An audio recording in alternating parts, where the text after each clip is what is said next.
Pantalan. Doon kami sa Pantalan na yan. Yan. So pag nalayag na kami, palabas na kami dyan sa port, ang una kong ginagawa is hindi, bago maglayag, ang lahat ng mga babasagin, binababa ko dyan. So yung mga babasagin. And then ayan, so pinapasok. Kasi yun, dito yan sa lamesa. And then pag naglayag na kami,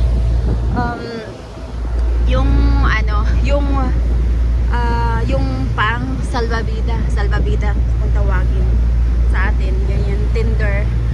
Nandito yan siya, 1, 2, 3, 4. Sa kabila din, 1, 2, 3, 4. So ang ginagawa ko, tinatanggal ko yan habang naglalakad, habang naandar na yung yate. Tinatanggal ko yan at ilagay dito. So ayan, yan sa kabila, yun. Pagtapos na, so yun yan, balik na ako sa loob.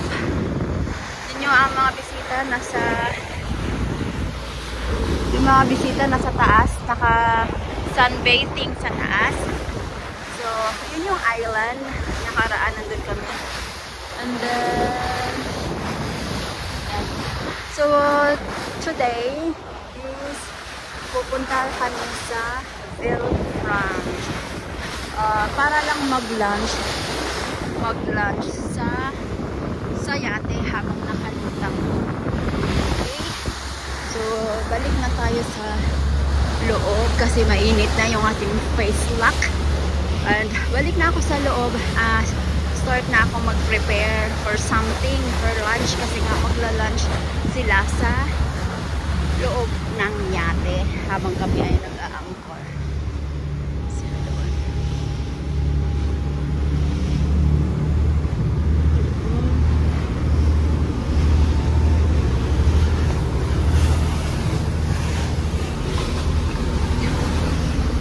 So ang aming lunch is bumili lang pa ng chicken. Ayan, roasted chicken yan. So nilagay ko para mainit pa. Hindi na ako magluluto. And then, ayan, ipa-prepare ko lang yung watermelon. So i-prepare ko lang yan para mamaya pag nag-ano na kami is ready na. So while naglalayag, mag-uumpisa na akong mag-chop-chop nito. Ayan, so kailangan yung naka-strong talaga yung balance mo kasi gaywang-gaywang yung kung hindi ka, yung ref pala isasara ko. Pag hindi, ilalak. Pag hindi ka, talagang matutumba ka. Kita nyo naman yan. Oh. Yan, kaya dito ko ilalagay yung mga para hindi siya, So habang naghihiwa ako, naka-receive ng message sa taas sa mga bisita na magkakape daw sila. So 4 na kape. And then lalagay ko yan sa tray. Then dadalhin ko yan sa taas mamaya. So kasi tabi muna natin yung ating hinihiwa. So ayan lang, kailangan hindi siya pupunuin kasi otherwise, pag dinala mo doon, gegewang-gewang, matatapon. So, yan. 2 white coffee. 1 white coffee with sugar. 2 white coffee with no sugar. 1 white coffee with sugar. And black coffee. Okay, dadalhin na natin.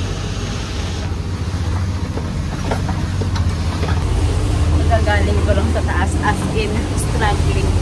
Then basa. So charan! So yan yung aking slice chop na spring onion. Ilagyan natin siya ng carrots. Yan. Carrots lang yan pang design. And then ito cucumber. So nilagyan natin ng radish for design. Ayan yung radish. And then ito naman ay tomato. Nilagyan ko siya ng parsley. Kumbaga, parsley. And then ito yung red onion. So nilagyan din natin ng So design lang naman. So para yan sa gazpacho soup nila mamaya. So habang mag-prepare ako ng salad, magluluto ako ng rice.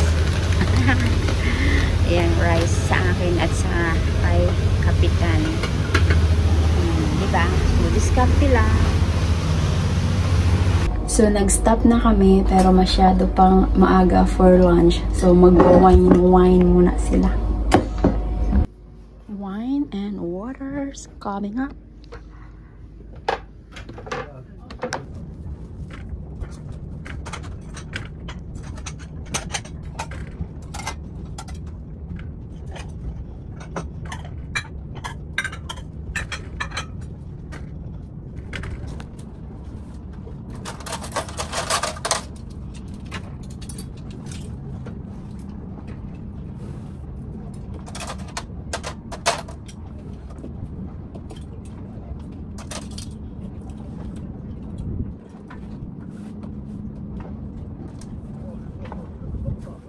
So it's time to prepare na for our lunch for them. Okay. Spare ribs and then chicken. Kinat-cut ko na. Tinanggal ko na yung drumstick at saka yung chicken wings kasi I love chicken wings. Sa kanila yung chicken breast. So ayan. For lang nila, gazpacho. Yung starting nila. And magla-lunch sila dyan habang nakatanaw sa magandang tanawin sa aming palibot. Yan. So, dyan na muna. And then, saka ko na ilalabas yung ang una kong ilalabas mamaya pag naandyan na sila is yung ito. Yan.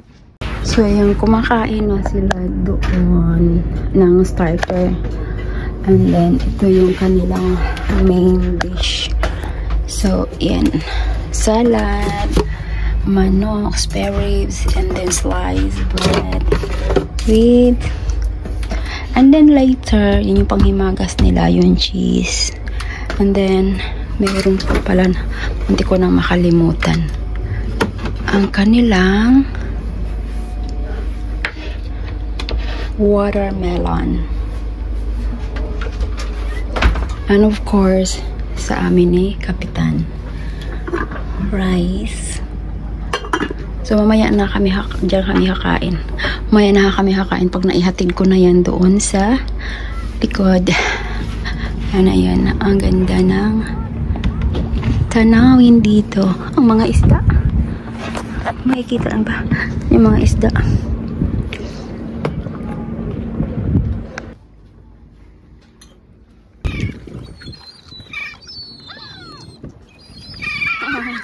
Feeding the want to feed the fish, but oh lolo, you're gonna die with that. Look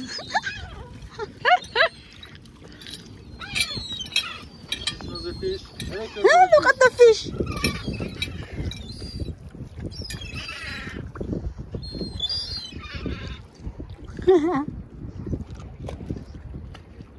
So ayan, pagkatapos ng lunch is magkakape pa yan sila with chocolate yan. Dapat hindi puno.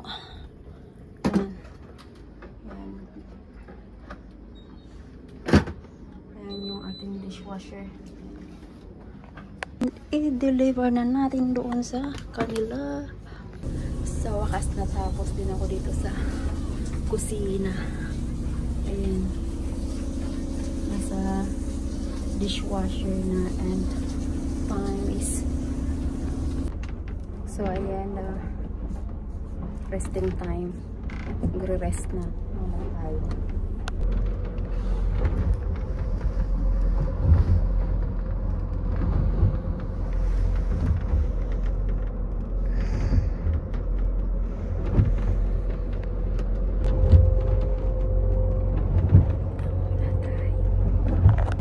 Nagising ako sa ingay kay umandar para yung ayan, umaandar na hindi ako so lumipat lang ng kasi maingay doon sa sa pinag-angkoran namin. Lumipat na siya.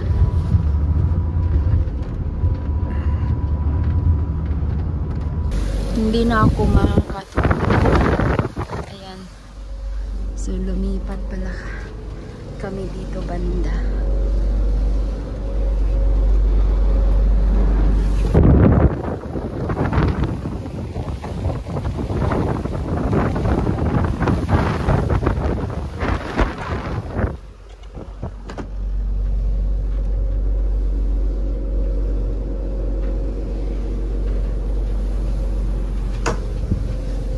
Ice cream na lang ako. Mag-ice cream na lang.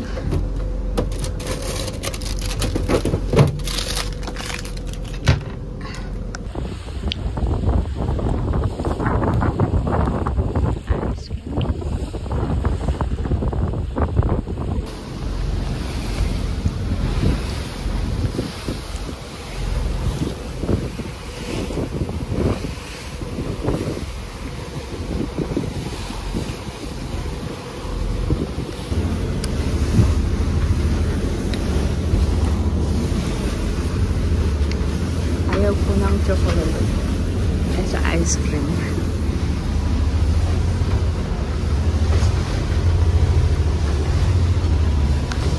So,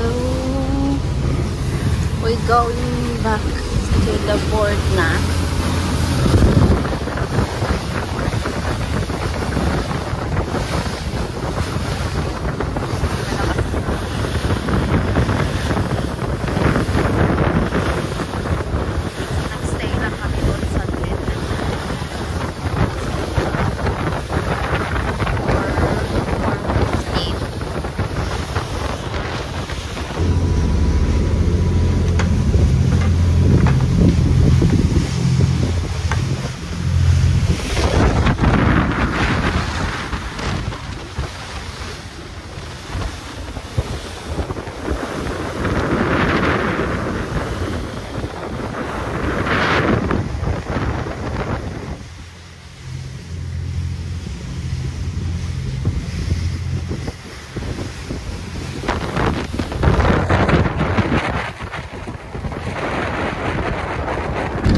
So ayan, kung kanina itong tender na to is na andun, ngayon is nilagay na natin kabilaan 1, 2, 3, 4 sa kabila dito at saka sa kabila, dahil kami ay babalik na sa Pantalan. So yan lang yung ang Pantalan. So liliko na. So, kailangan pag malapit na sa Pantalan, ibababa na yan siya. Pag alis naman ng Pantalan is nililigpit doon. So, papasok na kami.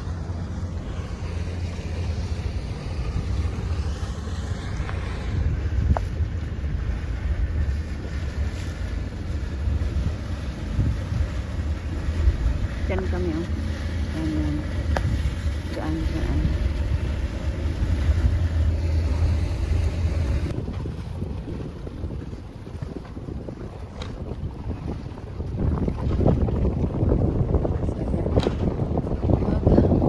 Magbabaking lang siya. And then, papasok kami sa number 4. Pero nyo, sa pinakadulo yung aming parkingan ng aming yate. Dito kami, and then yung port hanggang doon yan, doon sa pinakadulo, and then iikot ako doon. Ayan. So okay, tutulungan ko na si kapitan. Dito na kami sa Pantalan. Ibababa, ilalagay ko na to kung nasaan sila nagkalagay. So yun guys, tatapusin ko na yung aking video dahil hindi ko na natapos kanina dahil busy na. Pagdating namin na busy na, and then maya maya nagprepare na rin kami na rin ako ng dinner, and then ngayon lang natapos. Anong oras na? Okay, so sana nag-enjoy kayo sa ating paglalayag for today's video. Okay, so tatapusin na natin hanggang dito na lang po. Maraming salamat sa inyong pagbisita at pagsuporta sa aking YouTube channel. Sa muli, ako nga pala si Hana Lisa Vlog, Haggard. Hana Lisa Vlog sa The Bisdak, ang Visayang Dako, na dating OFW vlogger sa bansang Singapore na pinalad mapadpad sa bansang Monaco. Bye! See you in my next vlog.